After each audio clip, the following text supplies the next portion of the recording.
আজকে আমরা চলে এসেছি কল্যাণী A9 স্কয়ার পার্কের দুর্গাপুজো দেখতে। আর এই কল্যাণী A9 স্কয়ার পার্কের পুজোটা আজকে উদ্বোধন হচ্ছে। আর এখানে এবারের থিম হলো দিল্লির অক্ষয়ধাম মন্দির। তো দেখতেই পাচ্ছ আমরা প্যান্ডেলের সামনে চলে এসেছি। আর প্যান্ডেলটাও তো দূর থেকে দেখতে দারুণ লাগছে। আর এই A9 স্কয়ার পার্কের প্যান্ডেলের পিছনেই রয়েছে একটা মেলা, সেখানেও তোমাদের নিয়ে যাব। তো চলো আগে তোমাদের প্যান্ডেলটা ভালো করে ঘুরিয়ে দেখাচ্ছি। আর আজকে উদ্বোধনের দিনও দেখো মোটামুটি ভালোই ভিড় রয়েছে। সামনে যে স্টেজটা দেখতে পাচ্ছ সেখানেই চলছে উদ্বোধনী অনুষ্ঠান। আর এখানে প্রত্যেকবারই ভালোই নতুনত্ব থিম করে।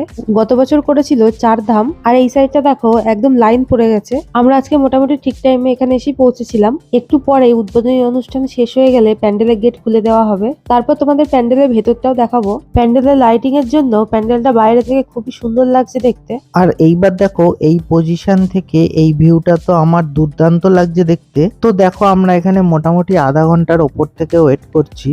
আর মাইকে অ্যানাউন্স করছে যে 6টার পর গেট খুলে দেওয়া হবে। তো মোটামুটি আরো 10 মিনিট মতন ওয়েট করার পর গেট খুলে দেওয়া হলো। আর যেহেতু আমরা একদম প্রথম দিকেই ছিলাম, তো সরাসরি আমরা প্যান্ডেলের ভেতরে ঢুকে পড়েছি। তো এবার তোমাদের প্যান্ডেলের ভেতরটা একবার ঘুরিয়ে দেখাচ্ছি। প্যান্ডেলের ভেতরের দিকটাও মোটামুটি ভালোই কারুকার্য করা রয়েছে, দেখতেই পাচ্ছ তোমরা। আর প্রতিমাটাকেও খুব সুন্দরভাবে বানানো হয়েছে। ভেতরটাও লাইটিং এর জন্য দেখো কি সুন্দর লাগছে দেখতে। তো এই দেখো এটা হলো এখানকার প্রতিমা। তো প্যান্ডেলের ভিতরে আমরা কিছুক্ষণ ছিলাম, তারপর প্যান্ডেলের এক্সিট গেট দিয়ে বেরিয়ে আমরা যাব মেলার দিকে। তো এই দেখো আমরা প্যান্ডেল থেকে বাইরে বেরিয়ে এসেছি। আর পেছনে এই দেখো মেলা। যেহেতু আজকে প্রথম দিন, সেহেতু কিছু কিছু স্টল দেখছি এখনো ওপেন হয়নি। আর এই মেলাতে বাচ্চাদের ও বড়দের জন্য রাইড রয়েছে। এবার তোমাদের এই মেলার বেশ কিছু স্টল ঘুরিয়ে দেখাচ্ছি। তবে তার আগে একটা কথা বলে দিই, এখানে অটো আর টোটোওয়ালারা প্যাসেঞ্জারের সাথে একটা স্ক্যাম করছে, যেটাতে আমরাও স্ক্যাম হয়ে গেছি। তো সেই ব্যাপারটা তোমাদের বলছি শোনো। তো আমরা একটা টোটোকে জিজ্ঞেস করলাম যে A9 স্কয়ার পার্ক যাবে, বলল হ্যাঁ যাবে।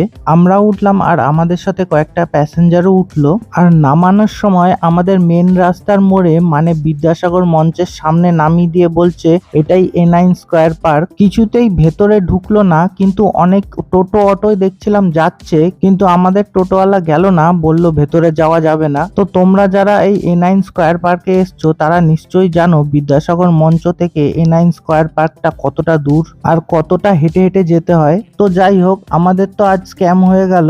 এই বিষয়টা তোমাদের সাথে শেয়ার করলাম একটাই কারণে, যাতে তোমরাও এরকম স্ক্যামে না পড়ো। তো আজকের এই ছোট্ট ভিডিওটা এখানেই শেষ করছি। ভালো লাগলে অবশ্যই লাইক শেয়ার সাবস্ক্রাইব করে সাথে থেকো। আজকের জন্য এটুকুই, আবার দেখা হবে পরের ভিডিওতে। টাটা।